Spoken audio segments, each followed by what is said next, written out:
అనేవాళ్ళని అన్నయ్య అబ్బా అనని, వాళ్ళు నిన్ను అనే కొద్దీ వాళ్ళు నిన్ను ఎగతాళి చేసే కొద్దీ, గాయపరిచే కొద్దీ ఆయన కృప నీ మీద ఇంకా అధికమైపోయింది. అసలు ఒక మాట చెప్తా, ఒక రహస్యం చెబుతా, ఇది కూడా ₹1,00,00,000 ఖరీదు. దేవుని స్తోత్రం. నిందించే వారిని, విమర్శించే వారిని, ఎగతాళి చేసే వారిని నువ్వు అడ్డగిస్తే అదనపు ఆశీర్వాదాలన్నీ పోగొట్టుకుంటావు.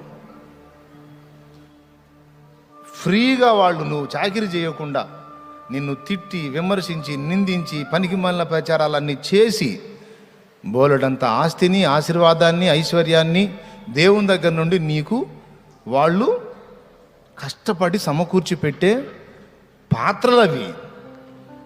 దేవునికి స్తోత్రం కలుగునుగా.